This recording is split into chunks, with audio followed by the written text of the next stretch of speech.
किसी एक की हीरो की फिल्म चल गई तो दूसरा बहुत परेशान हो जाता है, आधे से ज्यादा रात को सोते नहीं, स्पेशली द न्यू जनरेशन।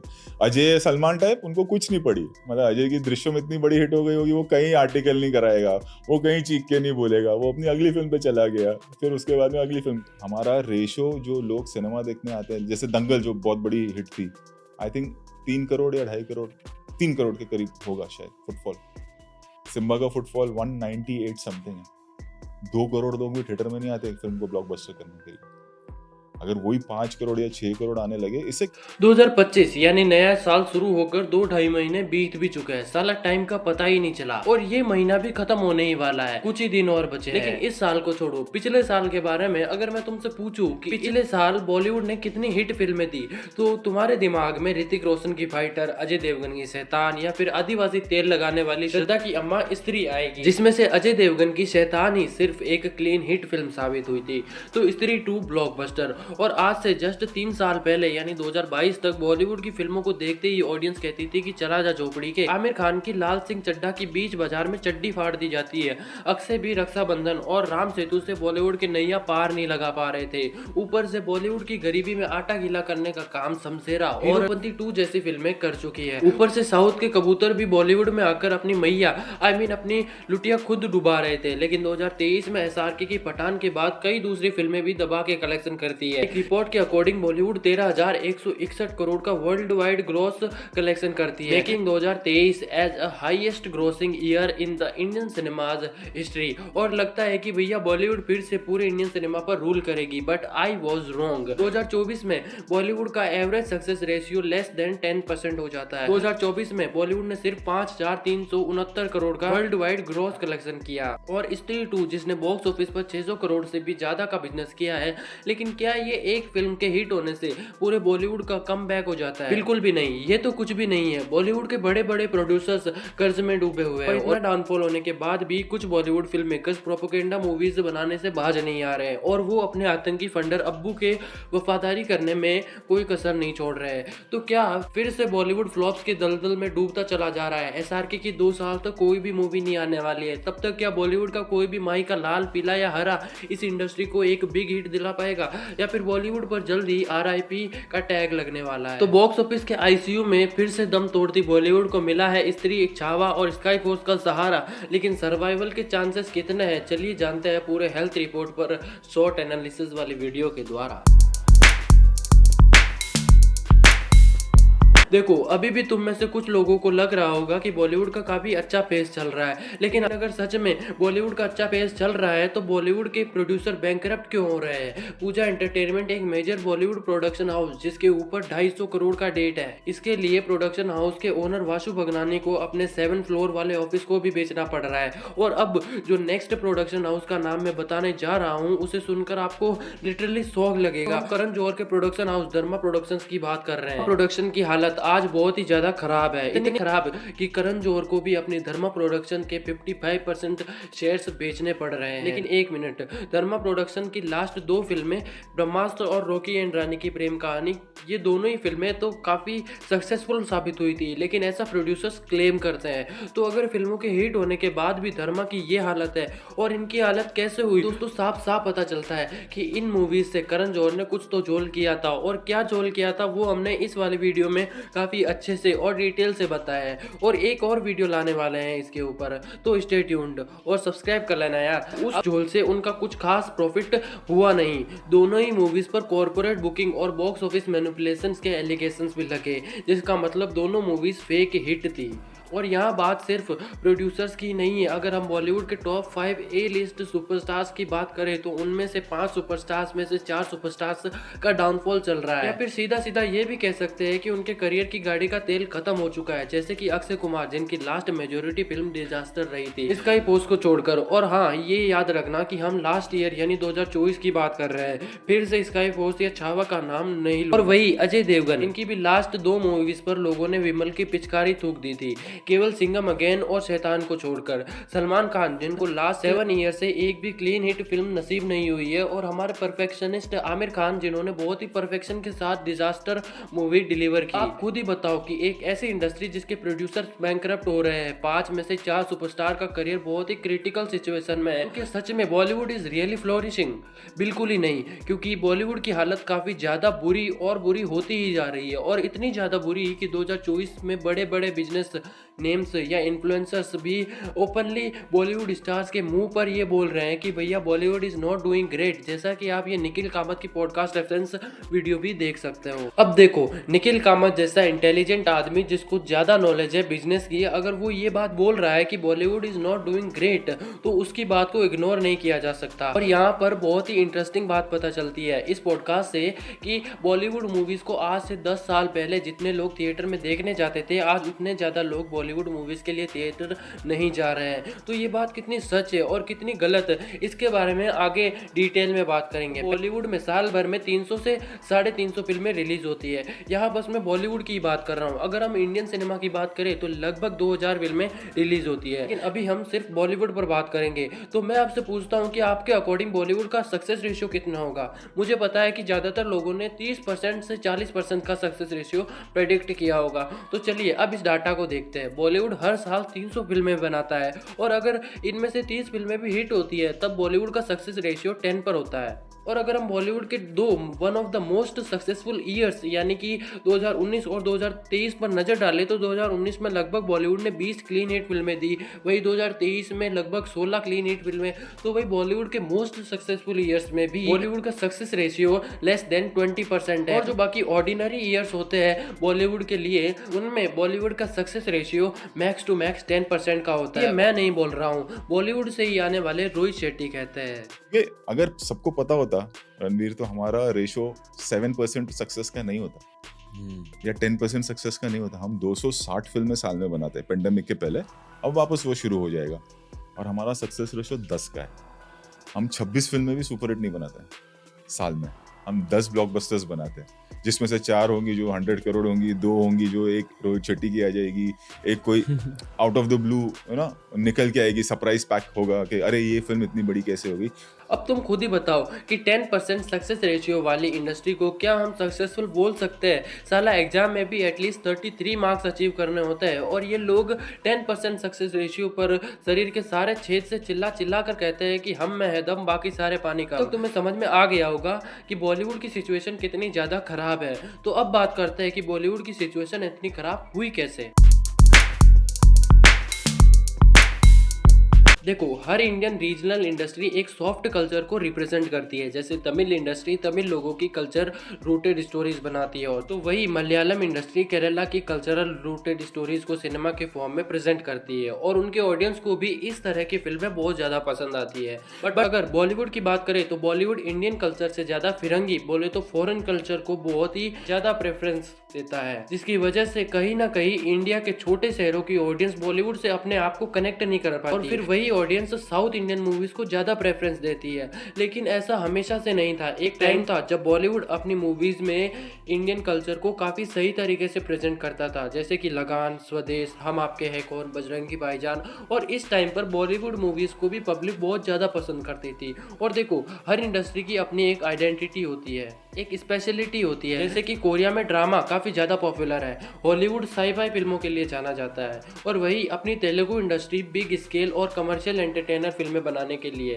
अगर बॉलीवुड की बात करें तो बॉलीवुड की स्पेशलिटी क्या है? आई नो तुम्हारा माइंड भी ब्लैंक हो चुका होगा, क्योंकि अभी के टाइम पर बॉलीवुड की कोई स्पेशलिटी है ही नहीं। एक टाइम था जब बॉलीवुड को best rom com, best family और मसाला मूवीज बनाने के लिए जाना जाता था। पूरी दुनिया बॉलीवुड को as a Indian cinema consider करती थी। पर जैसे जैसे टाइम आगे बढ़ता गया, बॉलीवुड ने अपनी ओरिजिनलिटी खो दी। बॉलीवुड की बिग प्रोडक्शन हाउसेस ने बॉलीवुड के टैलेंट फंडिंग को आज तक एक्सप्लॉइट किया है।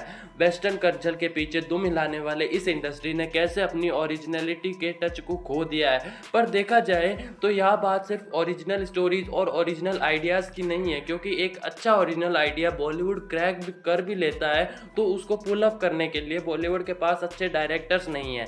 फॉर एग्जाम्पल ब्रह्मास्त्र, आदिपुरुष, शमशेरा, पृथ्वीराज, ये सारी वो बॉलीवुड मूवीज थी जो इंडियन कल्चर से इंस्पायर्ड थी। लेकिन हमारे कुछ छठी फेल बॉलीवुड डायरेक्टर्स इन बेहतरीन फिल्मों का भी बेड़ा गर्क कर देते हैं। और अगर मैं तुमसे पूछूं कि तुम्हें अगर कोई एक्शन मूवीज बनानी है तो तुम किन बॉलीवुड डायरेक्टर्स के साथ बनाओगे, तो तुम्हारे दिमाग में कितने नाम आते हैं? शायद एक का भी नाम नहीं आएगा, और अगर आप में से किसी एक के दिमाग में आएगा भी तो वो होगा सेड आनंद। तो देख रहे हो आप लोग, इस सो कॉल्ड इंडिया की बिगेस्ट फिल्म इंडस्ट्री के पास गिनती का एक अच्छा एक्शन डायरेक्टर है। और अगर हम बॉलीवुड के बिग ए लिस्ट डायरेक्टर्स की बात करें तो उनकी हालत तो आप पूछो ही मत। रोहित शेट्टी एक स्टार डायरेक्टर, बट उनकी लास्ट फिल्म सर्कस को ऑडियंस ने ये तो टट्टी है बोलकर नाले में बहा दिया। और वही सिंघम अगेन भी कुछ खास कंटेंट डिलीवर नहीं कर पाई। वो तो अच्छा था कि उन्होंने फिल्म को दिवाली के मौके पर रिलीज किया और आधी से ज्यादा ऑडियंस फ्री थी, इसलिए सिंघम अगेन ने अपना बजट रिकवर कर लिया। और फैमिली कंटेंट बनाने के लिए जाने जाने वाले रोहित शेट्टी की web series Indian police force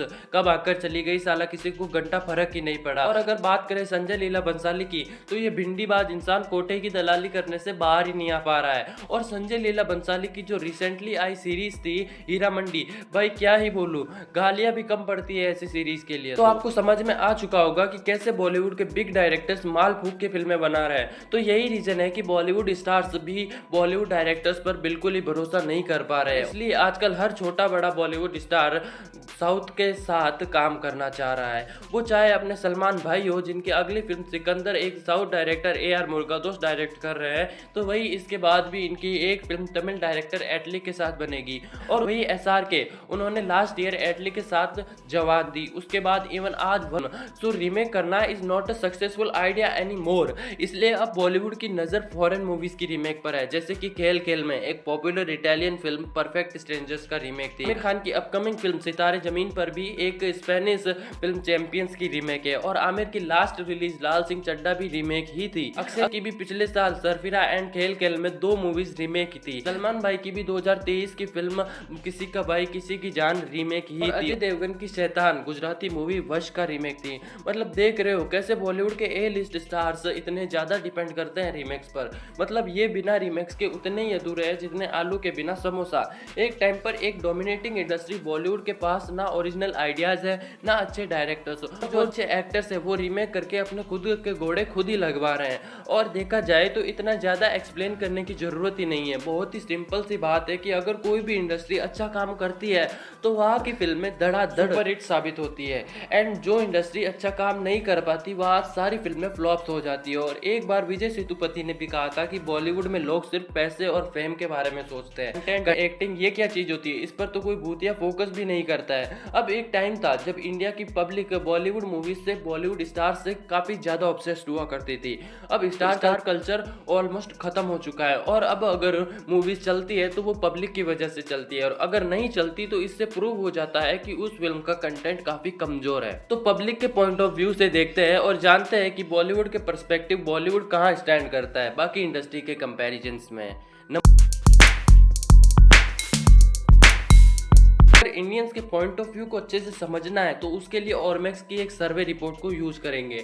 even Bollywood के फिल्म मेकर करण जौहर ने भी ऑरमैक्स की रिसर्च को काफी रिलायबल बताया था।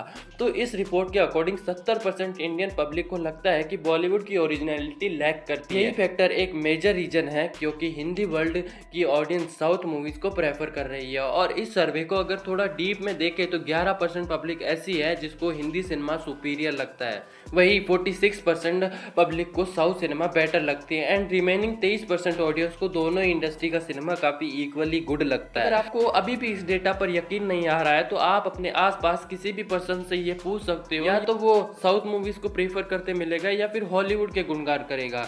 जैसे कि मेरा खुद का बेस्ट फ्रेंड साउथ मूवीज को ही देखता है, बॉलीवुड किस चिड़िया का नाम है किसी को पता ही नहीं है। तो देखो ऐसे बहुत ही कम लोग बचे हैं जो बॉलीवुड मूवीज देखना पसंद करते हैं और बॉलीवुड को डिफेंड करना पसंद करते हैं। लेकिन देखो एक टाइम था जब बॉलीवुड की मूवीज हम फैमिलीज के साथ देखा करते थे, एंजॉय किया करते थे, बट लेकिन आजकल फैमिली ऑडियंस भी साउथ सिनेमा को ही प्रेफरेंस दे रही है। अब क्वेश्चन ये आता है कि ऐसा हुआ क्यों? इसका सिंपल सा रीजन ये है कि बॉलीवुड के मोस्टली फिल्म मेकर्स बस मल्टीप्लेक्स ऑडियंस के लिए मूवीज बनाते हैं और इंडिया के छोटे शहरों में रहने वाली सिंगल स्क्रीन ऑडियंस को इग्नोर करते हैं, क्योंकि उनको लगता है कि मल्टीप्लेक्स ऑडियंस के लिए मूवी बनाकर वो लोग कम फुटफॉल्स में भी ज़्यादा पैसे छाप सकते हैं। और शुरुआत के कुछ सालों में ये आइडिया सच में काम भी आया था, पर अभी मल्टीप्लेक्स जाने वाली ऑडियंस भी बॉलीवुड मूवीज़ के जगह OTT कंटेंट देखना प्रेफर करती है और इसी प्रॉब्लम को हमारे सलमान भाई ने भी पॉइंट आउट किया है।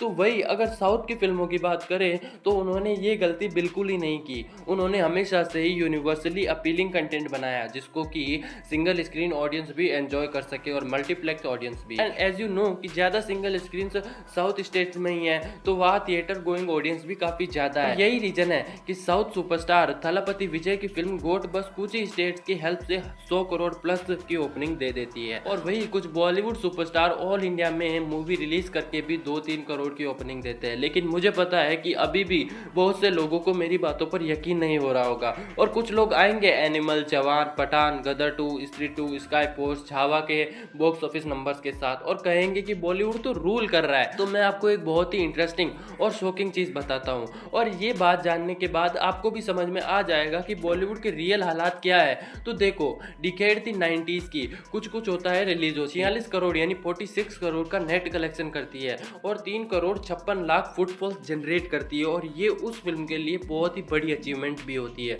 उसके बाद नेक्स्ट डिकेड में 3 इडियट्स रिलीज होती है। उस मूवी के फुटफॉल्स 3 करोड़ 1 लाख होते हैं, बट कलेक्शन वो सिर्फ 200 करोड़ का ही कर पाती है।